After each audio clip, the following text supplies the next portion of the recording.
예레미야 17장 5절에서 8절 말씀입니다. 제가 가진 성경으로 구약성경 1078페이지입니다. 구약성경 1078페이지 예레미야 17장 5절에서 8절 말씀 제가 봉독해 드리겠습니다. 여호와께서 이와 같이 말씀하시니라.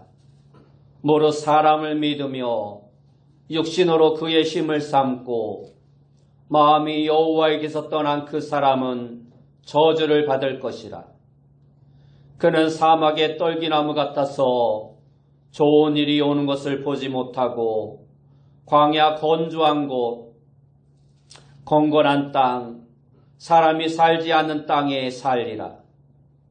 그러나 무릇 여호와를 의지하며 여호와를 의리하는 그 사람은 복을 받을 것이라.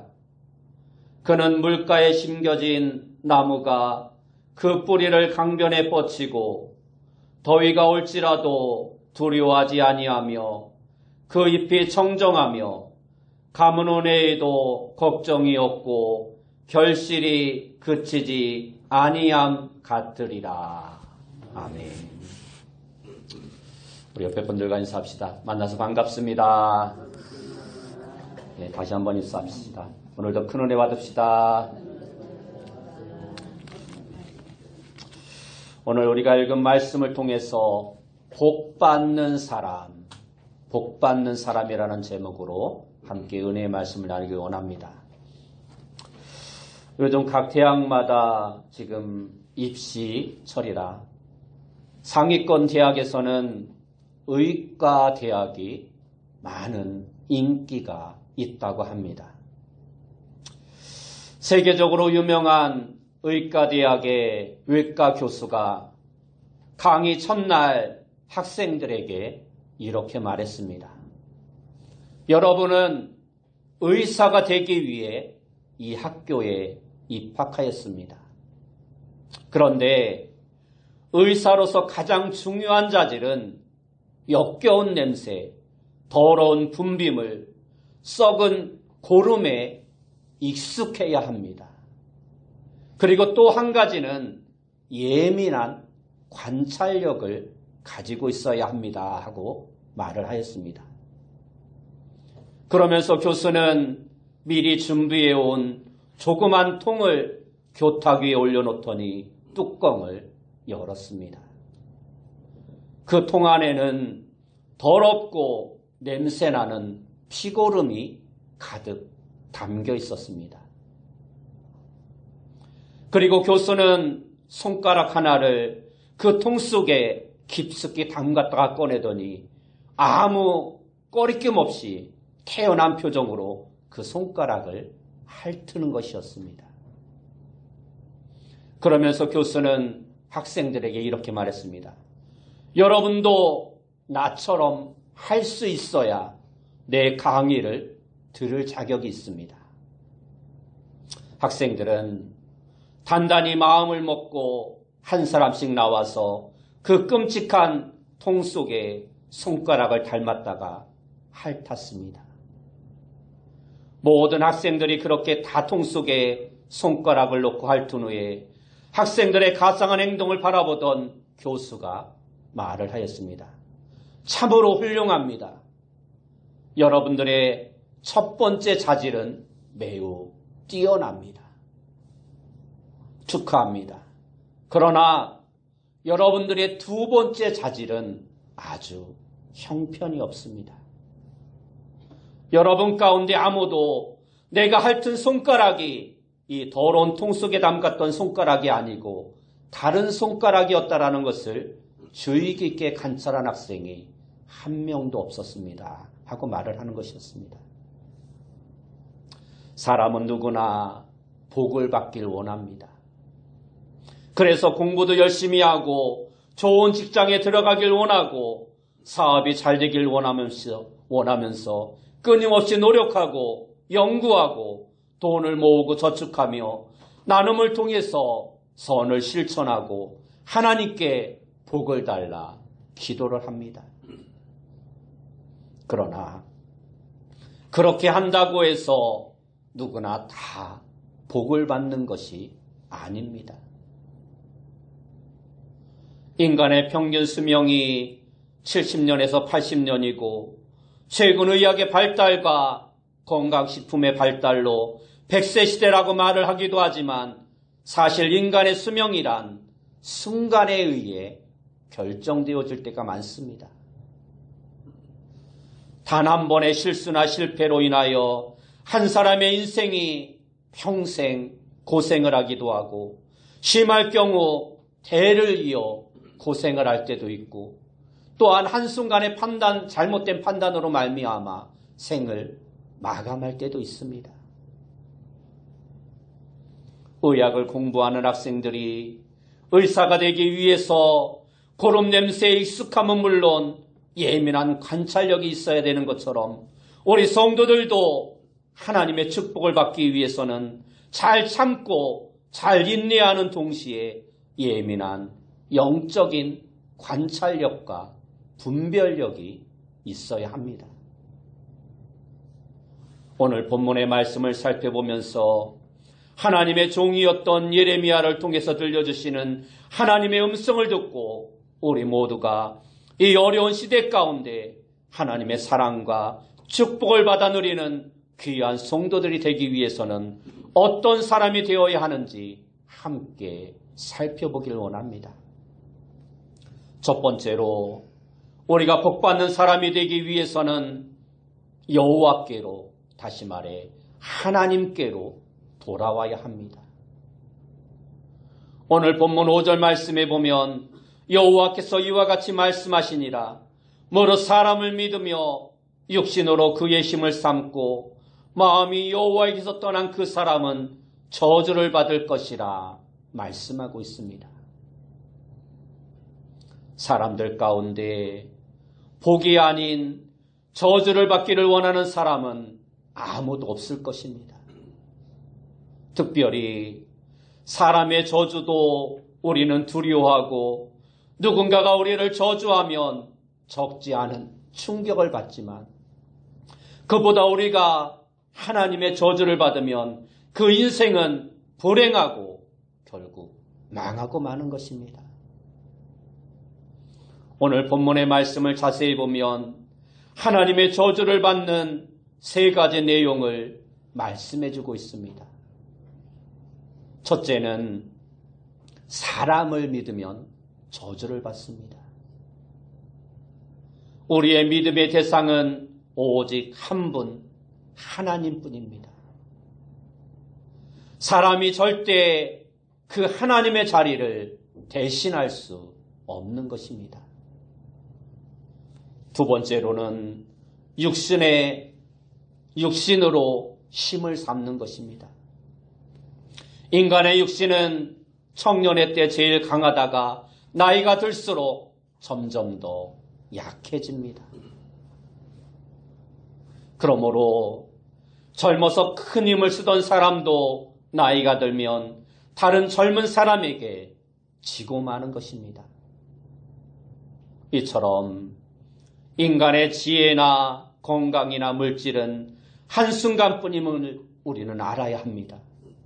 그러므로 그러한 것들을 의지하는 것은 복이 아니라 저주인 것입니다. 셋째는 여호와에게서 떠난 사람이 저주를 받습니다. 그러므로 우리의 생각과 기준에 맞지 않더라도 모든 것을 하나님의 기준에 절대적으로 맞추어야 하나님의 심판에서 벗어날 수 있는 것입니다. 그러나 반대로 하나님의 축복을 받는 비결은 하나님께로 돌아오는 것입니다. 여기서 돌아온다는 것은 방향을 전환하는 것입니다. 내 목적을 쫓던 길에서 방향을 바꿔서 하나님이 계신 곳으로, 하나님이 원하는 곳으로, 하나님이 이끄는 곳으로 방향을 돌이키는 것입니다. 때로는 옆길로 빠졌던 길에서 돌이켜 각도를 조절하고 때로는 인생을 송두리째 유턴해야 할 때도 있을 수 있습니다. 지금까지 수십 년을 살면서 달려온 길을 돌이킨다는 것이 쉽지 않은 길일 것입니다. 그러나 우리가 저주의 삶을 버리고 축복의 삶을 살기 위해서는 반드시 돌이켜야 생명과 축복이 우리에게 있을 수 있는 것입니다. 이것이 바로 참된 지혜이고 참된 믿음인 것입니다. 탕자가 모든 실패의 삶에서 방향을 전환하여 다시 아버지께로 돌아섰을 때 그에게는 상상을 넘어선 용서와 사랑과 축복이 기다리고 있었습니다. 전 세계적으로 다른 사람을 잘 안 믿고 의심이 많은 종족이 중국인과 유태인들이라고 합니다. 중국은 워낙 땅이 넓고 사람들도 많다 보니 자연히 의심이 생기게 되었고, 유대인들은 나라를 잃고 전 세계에 흩어져 살다 보니 서름과 속임을 많이 당해 의심이 많다고 합니다. 좁은 땅에서는 속이고 도망을 가더라도 금방 잡히거나 소문이 쉽게 나서 들통이 빠르게 납니다. 그러나 넓은 땅에서는 속이고 도망친 사람을 잡을 길도 없고 그 속임수가 드러나는데도 시간이 오래 걸리기 마련입니다. 그러니 한번 속았다 하면 그것으로 끝나는 것입니다. 역사적으로 오랫동안 그러한 경험이 반복되다 보니 중국인들과 유태인들은 여간에서는 사람을 있는 그대로 믿는 법이 없다고 합니다. 그래서 무슨 일이든 일단 한번 의심을 해보고 신중하게 접근을 하면서 확인해보고 계산을 해보고 따져보고 조사한다고 합니다. 장사도 바로 이러한 태도로 하다 보니 안 될 리가 없는 것입니다. 그래서 전 세계적으로 어디에서나 유태인과 중국인들이 장사를 가장 잘한다고 합니다. 그런데 왜 우리나라 기독교에는 이처럼 많은 이단들이 활개를 치고 다니면서 기존의 교회들을 유린하고 무너뜨리고 있을까요? 그 이유는 한국 사람들은 다른 나라의 사람들보다 귀가 얇아 다른 사람들의 말을 잘 믿고 뭐든 따져보지 않고 잘 속는 민족성을 가지고 있기 때문이라고 합니다. 특별히 일반적으로 교회 안에서는 가장 강조하는 말이 바로 믿음이라는 단어입니다. 그래서 의심하면 안 된다. 무조건 믿어라. 따지는 것은 믿음이 없는 것이라 가르칩니다. 이렇게 매일같이 가르쳐 놓으니 믿지 말아야 할 것까지 잘 믿게 되는 것입니다. 그러나 이와 달리 중국 사람들과 유태인들은 그저 겉모양만 보고 쉽게 판단하지 않는다고 합니다. 아무리 급한 일일지라도 오랜 시간을 두고 자세하게 살펴보며 겉과 속이 같은지 다르지는 않은지 하나하나 따져보는 것입니다. 그렇게 해서 오랜 시간을 살펴보고 확실하게 믿을 만하다는 확신이 서면 그때서야 비로소 믿는 것입니다. 그리고 그렇게 한 번 믿은 믿음은 웬만해서는 흔들리지 않는다고 합니다. 한 번 믿음을 줬으면 끝까지 믿는 것입니다. 오늘날 교회 안에서도 이처럼 신앙의 기본 진리들을 가르칠 때 묻지도 따지지도 말고 무조건 믿어라, 그냥 믿어라고 어거지로 가르치지 말고 이러한 의심 저런 의심을 다 이해될 수 있도록 해결해 주면서 말씀을 가리켜 그들을 잘 믿도록 해야 이단과 가짜에 속아 넘어가지 않게 되는 것입니다. 하나님 이외의 것은 다 변하고 변질됩니다. 모두가 다 시간 안에 갇혀 있고 제한적입니다. 그래서 세상의 모든 것은 그 무엇도 영원할 수 없습니다. 그래서 이러한 것들은 결코 우리의 믿음의 대상이 될 수 없는 것입니다. 사람도 육신도 그 무엇도 우리를 구원하거나 우리에게 영원한 생명을 줄 수 없습니다. 그러므로 오직 하나님만이 우리의 신뢰의 대상이고 우리의 믿음의 대상인 것입니다. 미련해 보여도 하나님만이 믿음의 대상임을 우리는 신뢰해야 합니다. 세상이나 사람들 사이에서는 기독교의 진리가 고집스럽고 다른 종교를 인정하지 않는다고 미련하다고 말을 하고 기독교를 왕따시킵니다.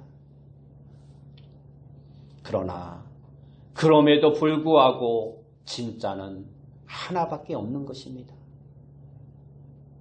거짓말 같겠지만 사실 하나님만이 믿음의 대상이라는 것을 세상 사람들도 속으로는 이미 알고 있습니다. 그러나 그것을 인정하기가 싫은 것입니다. 세상에 속아서는 안 됩니다. 세상에서 살다 보면 알게 모르게 하나님으로부터 멀리 떨어져 살아갈 때가 많습니다. 그러나 바로 그때 이미 늦었다고 포기하거나 망설이지 말고 그 즉시 하나님께로 돌이켜야 합니다. 하나님과 멀어지면 사단이 수작을 부리고 사람들의 소리로 인하여 하나님의 음성을 듣지 못하게 됩니다. 여러분 모두가 모든 상황 가운데 하나님께로 즉시 돌이켜 복을 받는 삶을 살아가는 귀한 성도님들이 다 되시기 바랍니다. 두 번째로 우리가 복받는 사람이 되기 위해서는 하나님만을 의지해야 합니다. 오늘 본문 7절 말씀에 보면 그러나 무릇 여호와를 의지하며 여호와를 의리하는 그 사람은 복을 받을 것이라 말씀하고 있습니다. 이 말씀 그대로 여호와를 의지하며 의리하는 사람은 축복을 받습니다.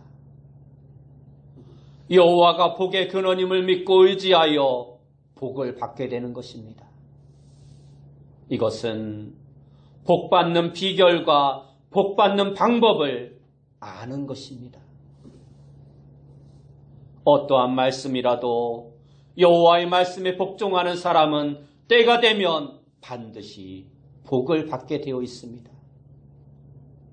그러므로 우리가 할 수 있는 것은 여호와 외에 무엇도 의지하지 않고 오직 여호와 하나님만을 의리하고 의지하는 것입니다. 이것이 믿음이고 이것이 은혜인 것입니다. 사람은 당장 눈에 보이지 않는 하나님보다 눈에 보이는 세상이나 우상이나 사람을 의지하는 것이 훨씬 쉽습니다. 그러나 믿음이란 보이는 대로 행하는 것이 아니라 보이지 않는 하나님을 의지하는 것입니다.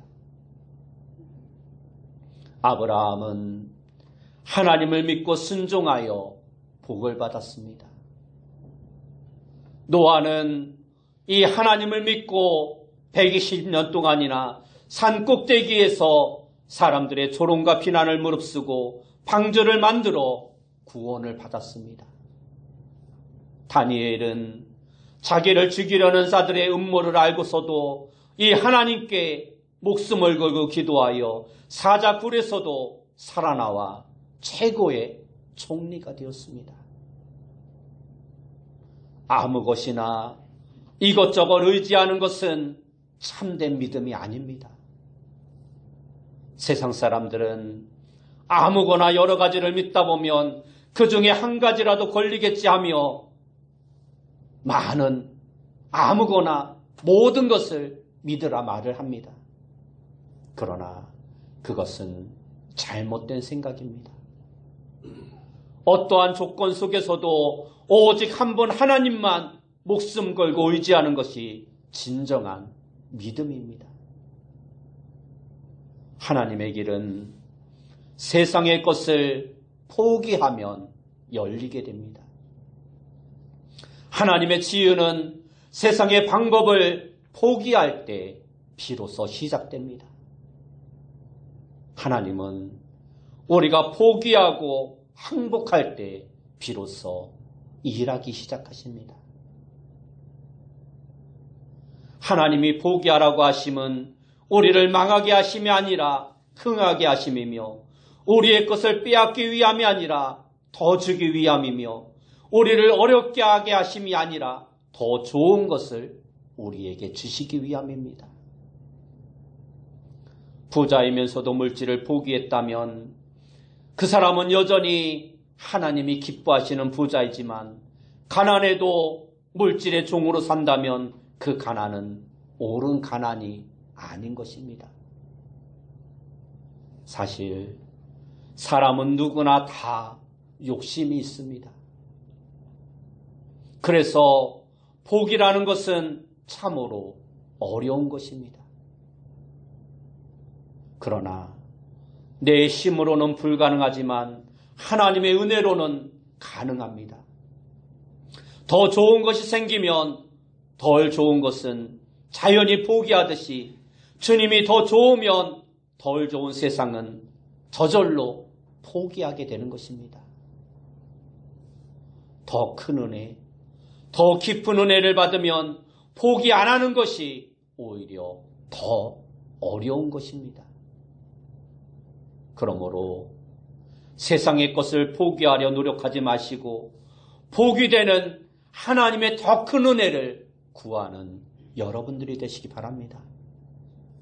하나님은 오늘도 포기의 현장에서 우리를 기다리고 계십니다.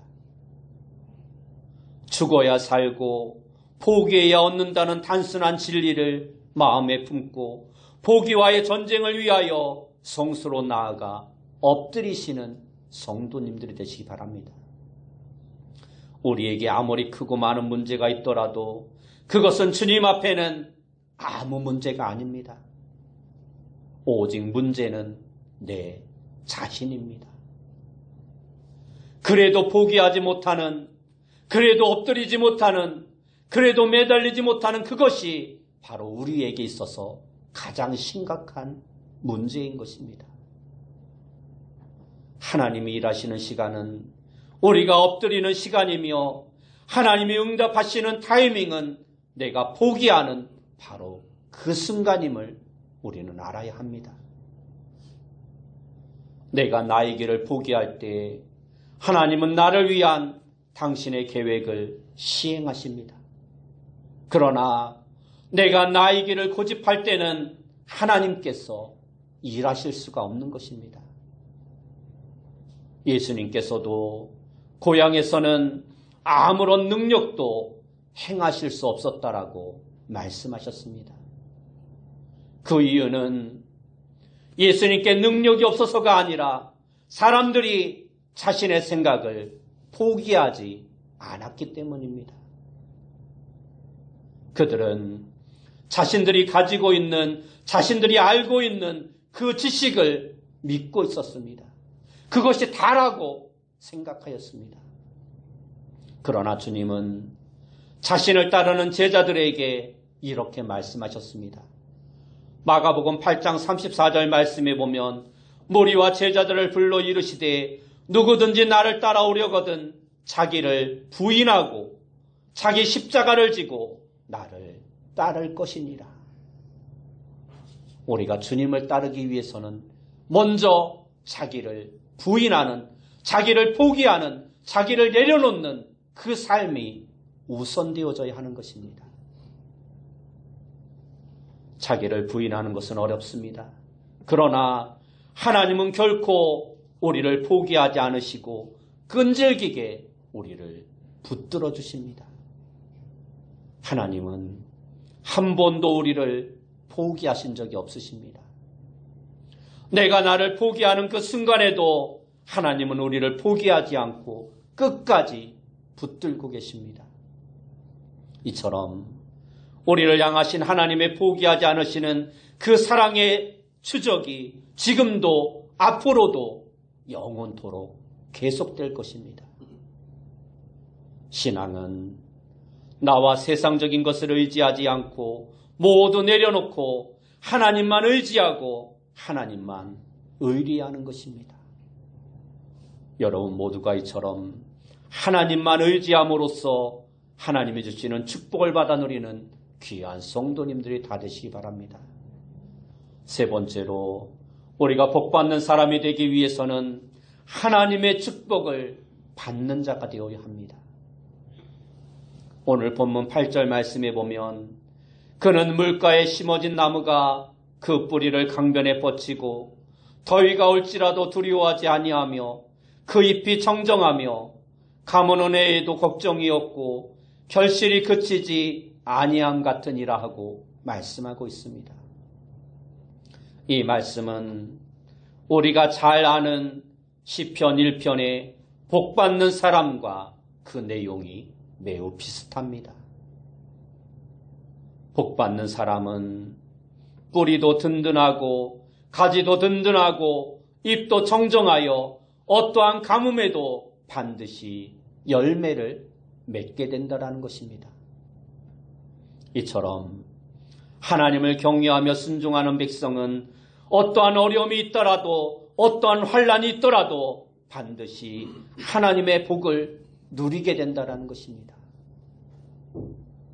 하나님의 백성은 자신의 삶의 현장 속에서 순간순간마다 하나님의 길을 선택하며 전적인 순종의 삶을 살아가는 자가 되어야 합니다. 선택은 순간이지만 그 결과는 천국과 지옥, 저주와 축복이기 때문입니다. 그러므로 성도는 한순간의 세상적인 유혹에 끌리지 말고 때로는 손해와 고난과 역경이 있어도 하나님만 바라보고 믿음의 길을 걸어가는 자가 되어야 합니다. 그리하면 하나님이 최고의 축복과 열매를 보장해 주실 것입니다.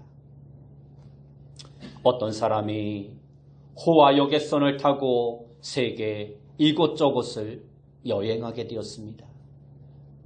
그런데 비싼 배표를 사느라 남은 돈이 얼마 없어 일주일 동안 먹을 치즈와 과자 부스러기 그리고 통조림 캔 몇 개를 준비해서 배를 탔습니다. 그렇게 여행을 시작하는데 돈이 많아 보이는 사람들은 식사 때마다 맛있는 뷔페를 즐기기도 하고 고급 음식을 마음껏 먹으며 즐기고 있었습니다. 그런데 그는 그것을 먹지 못하고 자신이 가지고 온 치즈와 가사 부스러기, 통조림 몇 개로 배를 채울 수밖에 없었습니다.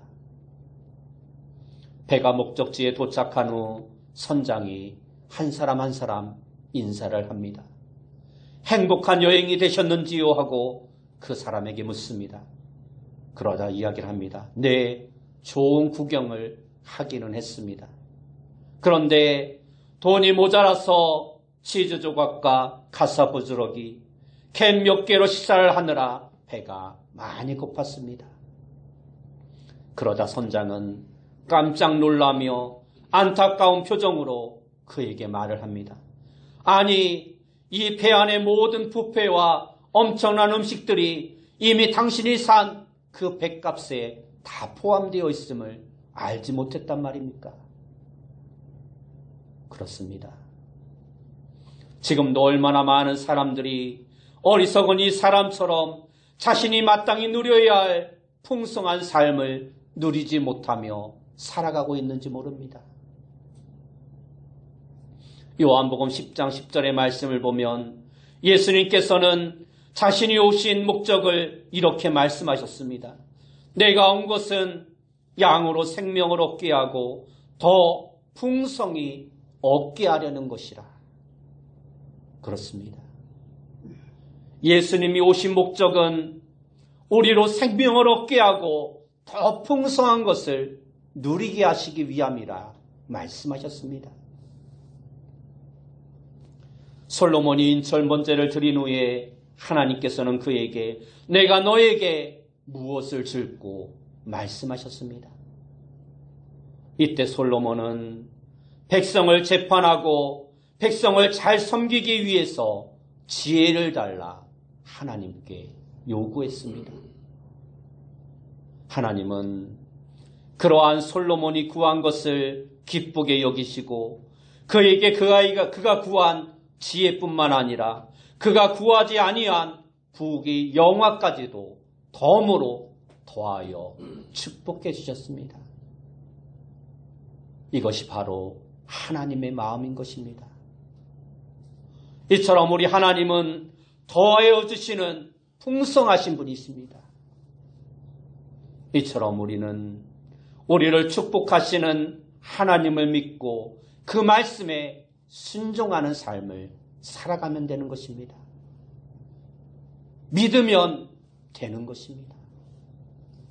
그러므로 우리는 믿음의 큰 그릇을 준비하는 자가 되어야 합니다. 우리의 입을 넓게 벌려 하나님의 큰 축복을 받아 누리는 자가 되어야 합니다. 2024년을 시작하는 첫 달에 이제는 우리의 삶 가운데 저주의 삶을 청산하고 축복의 삶을 시작해야 할 것입니다. 그러기 위해서는 여러분 모두가 오늘 말씀처럼 하나님에게서 벗어난 길을 돌이켜 다시 하나님께로 돌아서고 오직 하나님만 의지하고 하나님의 축복을 받음으로 올 한 해 최고의 축복을 받아 누리는 귀한 성도님들이 다 되시길 예수님의 이름으로 축원합니다. 기도하겠습니다. 사랑하는 주님 감사합니다. 올 한 해를 시작하는 이 첫 달에 우리의 삶 가운데 그동안 계속되어져 왔던 저주의 삶을 축복하고 다시금 우리의 삶의 방향과 목적을 하나님께로 정하여 바른 길을 쫓으며 오직 하나님만 의지하고 하나님의 축복만을 강구하여 복을 받아 누리는 귀한 성도님들 다 되어줄 수 있도록 인도하여 주옵소서. 예수님의 이름으로 기도드리옵나이다. 아멘.